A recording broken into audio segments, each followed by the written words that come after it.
Okay, so let's take a look at the rest of 6.2. So we're going to do more with finding inverses and applications of it. So one thing that is very important is that when you have, first of all, this notation here, the graphs of f and f of -1, remember this f of -1 just means the inverse of f. So if you graph both f and its inverse, you're going to see that it is symmetric with respect to the line y equals x. So we're going to take a look at that graphically. So if you look at y equals x, it goes through 0, comma 0 with a slope of 1. So it's going to be symmetric to that line I just drew in pink. And this graph's kind of hard to see a little bit, so I'm going to darken in. And it's probably better on the paper copy than on my copy. But here's your x-axis, here is your y-axis. Same with this one, x, y. Okay, so we have a line that's given to us right here. This is the original function. It looks like this. But now we need to go ahead and graph the inverse of it. So the inverse of it is symmetric among that line. So if it's, that means the distance from here should be equal to the distance from here when we draw it. Or you can go back to thinking about what we learned last class. The inverses have points that flip, the x and the y flip. So if we have the point -4, -4, the inverse of -4, -4 is still -4, -4. Then we have the point up here, -3, comma 1. The inverse of -3, comma 1 is 1, -3. Again, all you're doing is flipping the x and the y. Okay, the next point is 1, comma 2. The inverse of 1, comma 2 is 2, comma 1. And that goes right there. And then our next inverse is the point 2, comma 5. So the inverse, flip the x and y, is 5, comma 2. And again, that's because the domain becomes the range and the range becomes the domain. So that is our inverse in orange. Notice again, the distance to the line y equals x is the same. So it's this many spots over is equal to this many spots over. All right, so let's take a look on the second example here. So again, there's my line y equals x. That's where it's symmetric among. So through 0, comma 0 with a slope of 1. Now this one doesn't have quite as many points. So the original line looks like that. And the first thing I'm going to go ahead and do is there is a couple points that I'm going to flip. So -5, -5. If you flip that, is still -5, -5. And 0, comma 0, if you flip, is still 0, comma 0. So I'm going to do my best to do the mirror image over here. So something like that. And then it crosses through 0, 0. And instead of 5, comma 25 over 12, and 25 over 12 is about 2.08. So we're going to flip the x and y. So it's going to be 2.08, comma 5. So about there.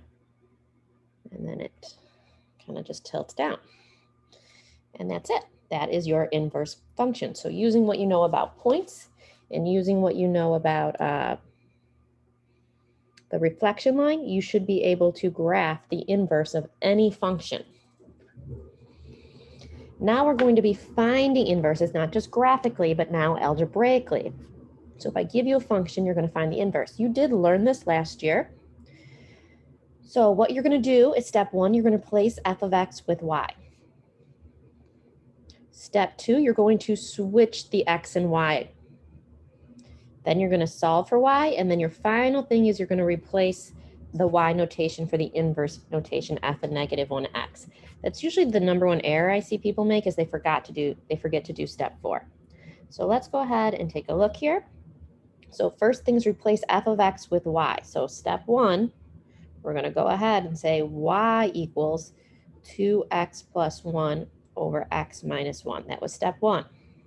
Step 2 says interchange x and y. So that means I'm now going to switch my x and y. So x comes here, and it's going to say 2y plus 1 over y minus 1. So again, all I did was take the x's and the y's, and I had to switch them from the original equation. Okay, step 3 says solve for y. So step 3, we want to get y alone. Whenever it's in a fraction, what you want to do is you need to get it out of a fraction. So the denominator is y minus 1. So what I'm going to do is I'm going to multiply by y minus 1, because this will cancel and cancel. Whatever I do to one side, I have to do to the other side.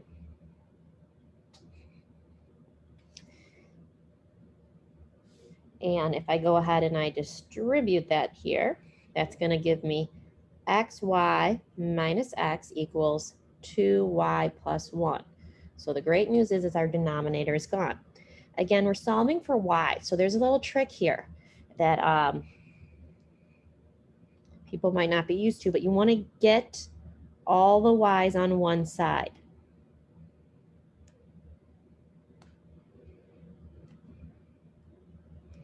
So notice how on the left we have an xy and on the right we have a 2y. I want them on the same side. So what I'm going to go ahead and do is I'm going to subtract 2y, and then I'm also going to add an x over because I want everything else on the other side.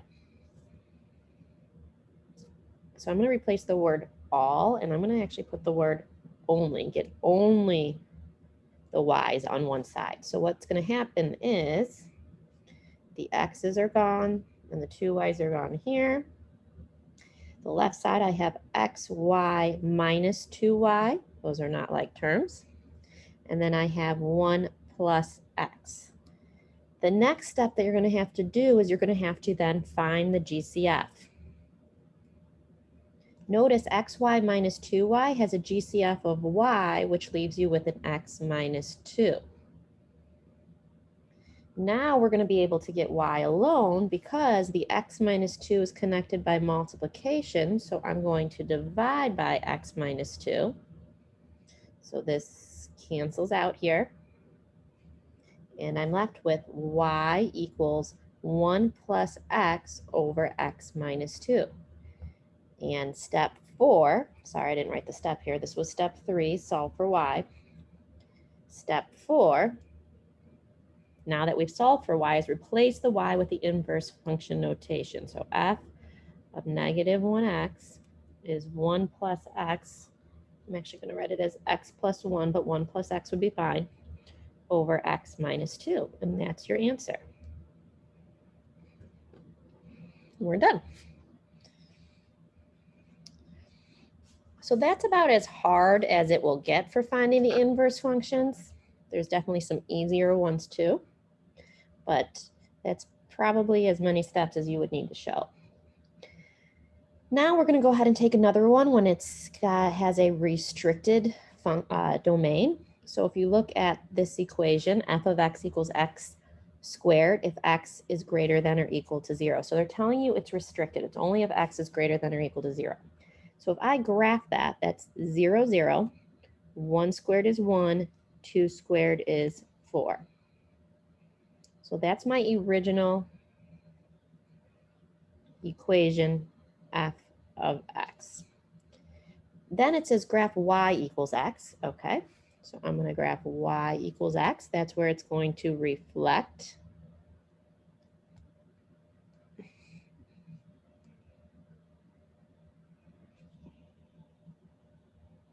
So it's like the mirror. And then it wants us to go ahead and graph f of negative 1 on the same graph. Well, we already know that all you have to do is switch the x and y values. So 0, 0 switched is still 0, 0. 1, 1 switched is still 1, 1. 2, 4, which was the other point, we're now going to switch to 4, 2. So it's going to look like this. Just as a mention, in case you're wondering why we don't have this part of the x squared, that's because x is greater than or equal to 0. So you can't have the left side of your parabola because it's telling you x is greater than or equal to 0. So don't use that negative side. So let's go back and answer some questions now on it. It says the restricted domain of f of x. Pay attention to what you're answering. This is for f of x. The domain, and I'm going to put it in interval notation because x is greater than or equal to 0, is from 0 to infinity. The range of f of x, so if I look at my graph f of x, the range from lowest to highest is also from 0 to infinity. Now, two ways you can look at the domain of the inverse. You can look at our picture. Notice in our picture, the domain left to right of our inverse, which is the one that I have in green, the smallest x value is 0, and it has an arrow, so it goes to infinity. And the range of the inverse, the smallest is 0, and it goes up until infinity. But don't forget that inverses, if this is the domain of the original, it should match up with the range of the inverse, and the range and domain of, or the range of the original is equal to the domain of the inverse, because again, your x's and y's flip for the inverses. They want us to actually find f of negative 1x. Okay, we can do that. We're going to go ahead and take the original equation. Step 1 is plug in 1. Step 1 is take out f of x and set it equal to y. Step 2 is to switch the x and y. Right, so I switched them.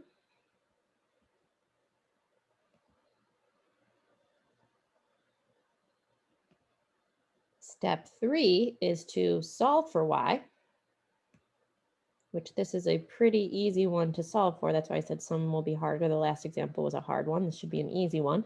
To undo a y squared, you're going to go ahead and square root both sides. So we're going to get y equals the square root of x. You don't need a plus minus sign because we're keeping these all positive. And then step 4, don't forget, is to replace the y with the inverse notation. F of negative 1x equals the square root of x. That is the inverse. Okay, same 4 steps that I wrote right here. Just a different example. Okay, now we're going to do an application of it with a word problem. It says take into account reaction time, the distance in feet. The D kind of cut off, so I'm going to, that should be a D, in feet, that a car requires to come to a complete stop while traveling r miles per hour is given by the function distance equals that. All right, well, a couple of things. One, distance is in feet. And then we have traveling r miles per hour. Okay, so it's kind of important that you know what's D and what's R. And then they gave us an equation, which is nice, so we don't have to come up with it. Express the speed r at which the car is traveling as a function of distance. Again, that should be a D. Required to come to a complete stop. So they want it to be as a function of distance. So what that means they want you to find is they now want you to find R of D. That's how you translate it. So it's a function of distance. That's why the D is inside. So we were given D of R, if you look right here, which is the opposite. So what we're going to have to go ahead and do is we have to solve for R.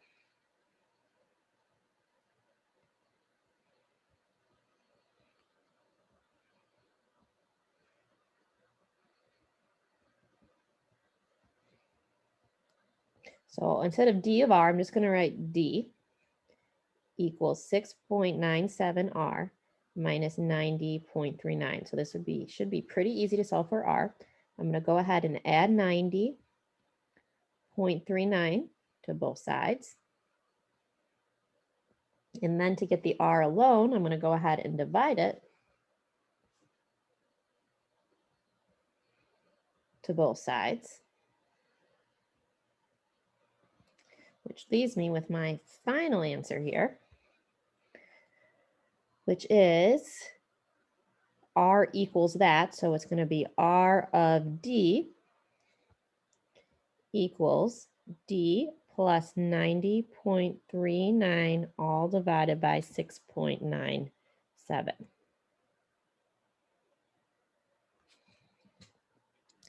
Part B is verify that those two are inverses. So we're verifying that the original one and the one we just solved for are inverses. So that's what we're going to do next. Are they inverses?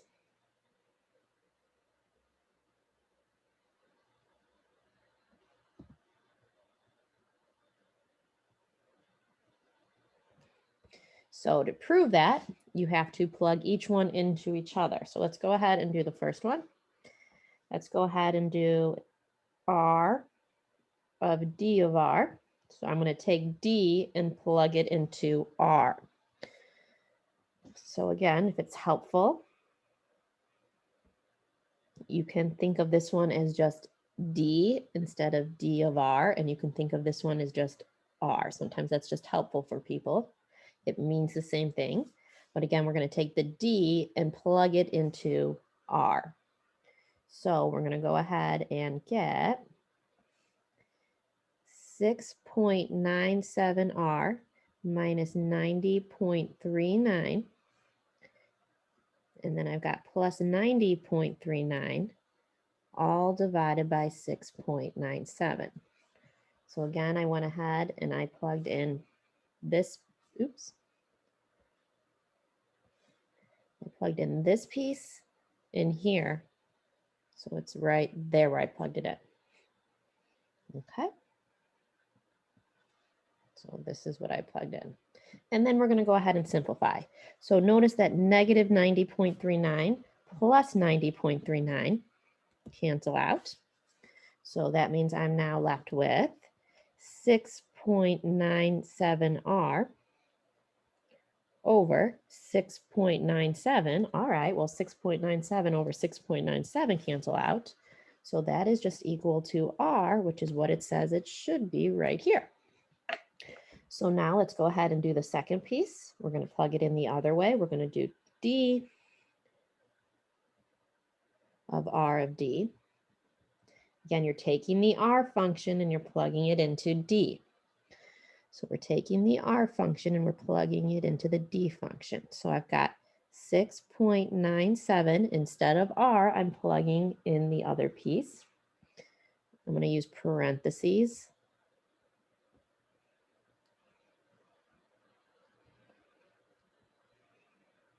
And then I still have minus 90.39. So again, what I'm looking at, to make it a little bit easier, you're replacing the R with this piece here, so it ends up being right here. So that R is now gone, and in place of it is D plus 90.39 over 6.97. And then we're going to go ahead and simplify. I'm going to have to write some of my work in the next section. Well, first of all, something you should notice is 6.97 divided by 6.97 goes away.